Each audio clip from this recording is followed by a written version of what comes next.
Hello दोस्तों, नमस्कार। स्वागत करती हूँ आप सभी का हिंदी की क्लास में। और आज हम पढ़ने वाले हैं उत्प्रेक्षा अलंकार के बारे में। चलिए जल्दी से पढ़ते हैं। उत्प्रेक्षा अलंकार की परिभाषा क्या होती है, परिभाषा और उदाहरण सहित उन्हें समझने का प्रयास भी करते हैं। चलिए, अगर हम बात करें उत्प्रेक्षा अलंकार की, अगर हम बात करते हैं यहाँ पे उत्प्रेक्षा अलंकार की, तो देखिए उत्प्रेक्षा अलंकार होता है कि जहाँ रूप, गुण आदि की समानता के कारण उपमेय में उपमान की कल्पना या संभावना मानी जाती है। उपमेय हम आपको बता चुके हैं कि उपमेय का अर्थ क्या होता है कि जिसकी तुलना की जाए, और उपमान का अर्थ क्या होता है, जिससे तुलना की जाए उसे हम उपमान के की संज्ञा देते हैं। तो यहाँ पर है कि यदि जहाँ पर किसी रूप, गुण आदि की समानता के कारण उपमेय में उपमान की कल्पना या संभावना मानी जाती है, वहां पर उत्प्रेक्षा अलंकार होता है। या फिर हम ये कह सकते हैं कि जब एक वस्तु में दूसरी वस्तु की संभावना की जाए, अर्थात एक वस्तु को दूसरी ही वस्तु मान लिया जाए, तो वहां पर भी उत्प्रेक्षा अलंकार कहा जाता है। अगर हम ऐसे ही किताब की भाषा में बात करें, तो जहां पर उपमेय में उपमान की संभावना व्यक्त की जाए, वहां पर उत्प्रेक्षा अलंकार होता है। ये है इसकी परिभाषा। ठीक है। और ये इसके वाचक शब्द क्या होते हैं, ये जो इसके वाचक शब्द माने जाते हैं, यानी कि इनसे इनकी पहचान होती है। जहां पर आपको मानो, मनु, मानहु, जानो, जनु, जानहो इत्यादि शब्द आए, ठीक, वहां पर उत्प्रेक्षा अलंकार पाया जाता है। इसके अलावा इसके अंतर्गत और भी जो वाचक शब्द आते हैं, जैसे इसके अंतर्गत आता है निश्चय, इसके अंतर्गत आता है निश्चय, इसके अंतर्गत आता है इव, इसके अंतर्गत आता है इव, और इसके अंतर्गत आता है मन। ठीक है।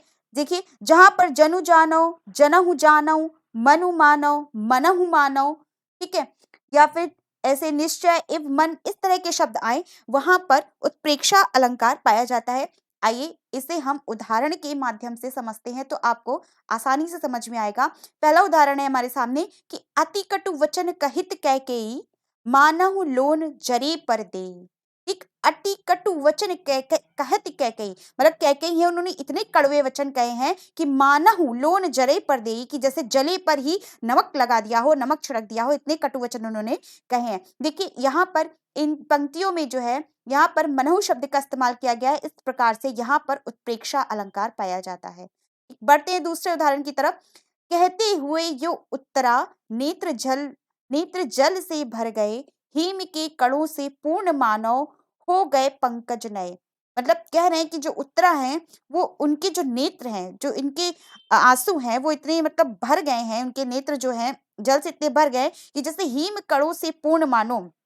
हिम कणों से मतलब जो ओस की बूंदों के जो कण होते हैं, जैसे पंकज पे, मतलब जो कमल के पुष्प पे या पुष्प पे जो गिर जाते हैं, तो जैसे दिखाई देते हैं, उनके नेत्र इतने भर गए। देखिए इस शब्द में भी मानो शब्द का इस्तेमाल किया गया है, जैसा कि हमने आपको वाचक शब्द के अंतर्गत बताया है कि इसमें मनु, मानव, मनहु, जनऊ, जानो शब्द का इस्तेमाल किया जाता है।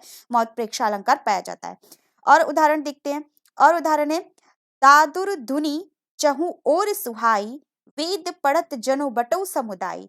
दादौ धुनि और सुहाई, जैसे कि वर्षा ऋतु में जैसे जिस तरह से नहीं मेढक टर टर की आवाज करते हुए जैसे उनकी आवाज सुनाई देती, तो इस प्रकार लग रहा है कि जैसे मानो वेद पढ़त जनु बटु समुदाय, जैसे किसी कोई शिष्य है, कोई कहीं आश्रम में वेद का पाठ पढ़ रहे हो, जैसे ऐसा मानो प्रतीत होता है कि कहीं पर वेद का पठन पाठन या अध्ययन चल रहा हो। इस तरह से जो ध्वनि है वो सुनाई दे रही है। देखिए इसमें भी जो शब्द है जनु, जनु शब्द का इस्तेमाल किया गया है यहाँ पर, इस कारण से यहाँ पर उत्प्रेक्षा अलंकार पाया जाता है। ठीक, आगे बढ़ते देखते हैं।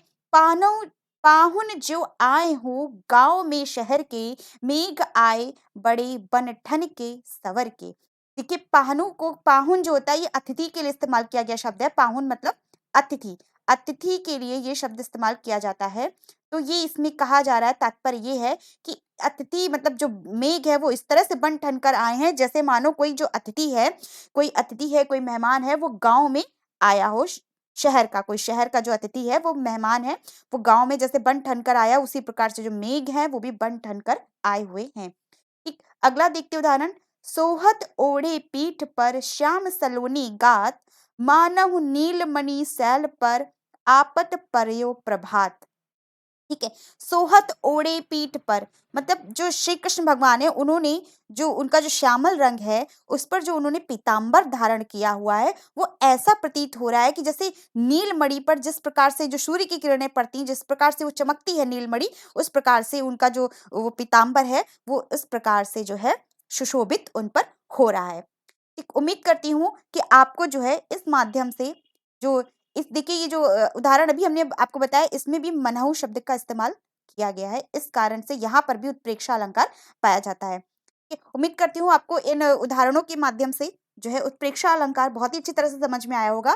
ठीक है, इसी तरह से दोस्तों पढ़ते रहिए। हम बहुत ही जल्द आपसे मिलेंगे नेक्स्ट वीडियो में।